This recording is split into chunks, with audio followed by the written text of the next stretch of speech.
want to talk about this Heisman market for a second. And we alluded to this yesterday on Guessing Lines. We don't usually allude to college football stuff on Guessing Lines, but I don't know how this came up. Oh, I do know. Because I was saying how with the NFL markets that it's more and more it's analytics people voting on NFL markets. And there's only 50 people voting on each NFL award. Whereas with the Heisman, it's literally like 1,000 voters. 1,000. FUTAC is one of them, by the way. And it's kind of the opposite of analytics people. While the NFL ones are trending more and more towards analytics people, there's no indication of that on the college football side. And they usually just go with sort of the more brain-dead approach to this. And so here's a blind resume comparison for the Heisman. Candidates 1, 2, and 3. And, Kelly, you will see that in this. These stats, with the passing stats anyway, are fairly comparable. You see that in the case of candidate number 1, the completion rate is 71.4%, 3,164 yards passing. The yards per attempt and the air yards per attempt are much higher than the others, though. 11.6 and 13.1. 30 touchdowns against 4 picks. His passer efficiency rating is way higher than the other two as well, 202.1. And then when it gets to his rushing stats, those destroy the other two, who are at 121 and minus 27, respectively. He's got 918 yards rushing, averaging 91.8 yards per game on the ground, 8.1 yards per carry, and he's got 8 touchdowns additionally on the ground. Who, of course, is candidate number 1?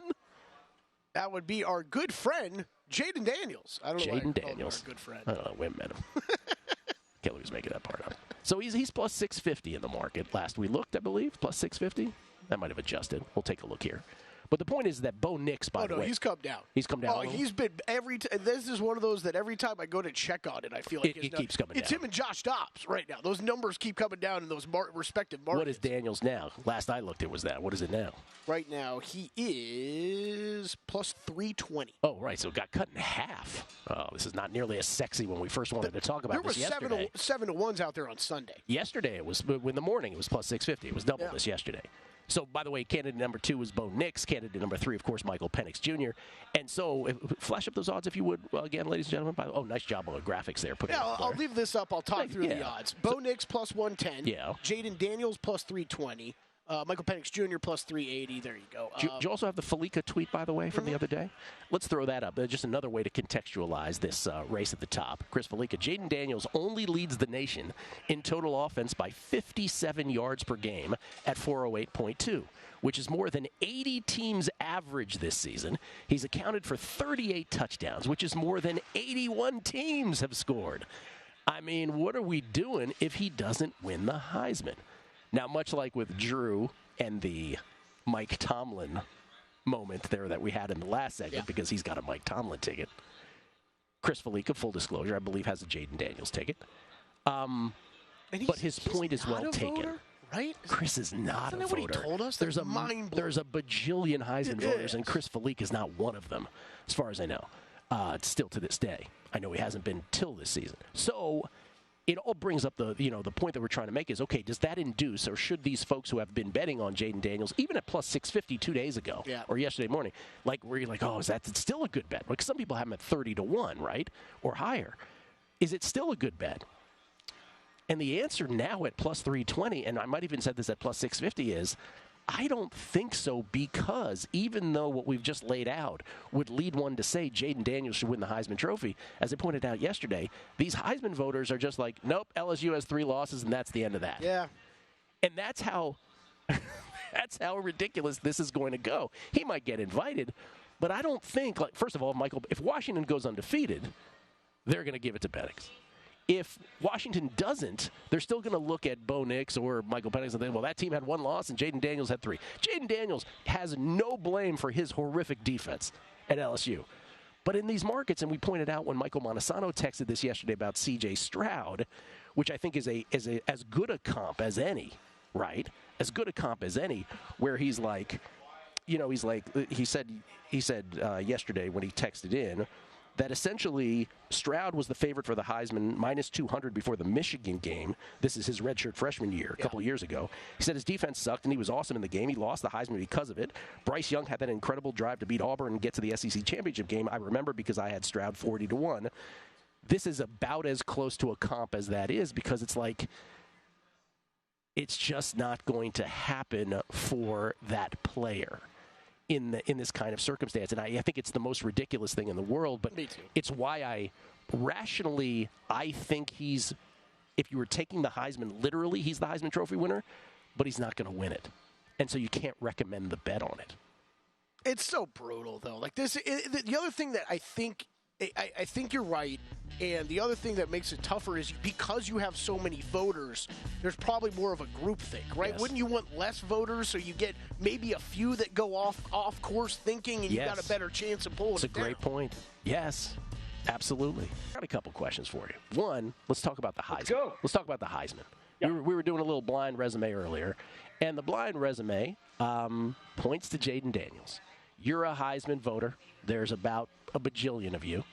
And I was making the case that, hey, the Heisman voters aren't like NFL analytics voters, where it's trending towards more analytics folks. And as y'all are just going to look at the win-loss column and say, Jayden Daniels in LSU has 3 losses, and no one will particularly care that none of that is Jayden Daniels' fault. Is that an accurate assessment? And who right now, if you could blink twice and sort of code it for us, might be your Heisman winner? At the moment, you're dead right, because the Heisman's a weird animal. Because remember, I fought this a couple of years ago. Remember when Trevor Lawrence was out for a little while, his stats weren't that great, and yet he still got second or third because everyone's like, oh, it goes to the best player. Well, that's the NFL draft. The best actual player that's what the draft is for, to kind of sort that thing out. My attitude's always, who is the signature guy in the college football season? Who's the combination of MVP, MOP? Who is the guy who said, yeah, that's the 2023 season? Stat-wise, if you look at the 2016 Lamar Jackson season, that's what Jayden Daniels is doing, except he's more accurate. So stat-wise, it's Daniel, because like you said, he's been brilliant, but it helps that defense is awful and he has to keep bombing away. But he also gets the benefit that people are watching him play. My continued belief that no one actually has the Pac-12 network or nobody actually watched Pac-12 games is continuing, because really it should be Penix or Nix at this point, because their teams are in the national championship mix, and Daniels isn't. Is it Jayden's fault? No, but that's kind of part of this whole scenario here, where long-winded way of saying right now I would say the momentum is with Daniels because he's been more spectacular and everyone watched him. Coming up, let's see what Penix does against Oregon State. Let's see what he does down against Washington State. Let's see what he does in the Pac-12 championship, especially if it's Penix versus Nix for the Pac-12 title and a spot in the college football playoff. So right now, Penix, Nix, and Daniels would probably be in the top 3 in some order. There's a lot of Marvin Harrison love in there. If he rocks against Michigan and Ohio State beats Michigan because of Marvin Harrison Jr., I think he's really in that mix as well, except his stats just aren't there like a Devontae Smith's were.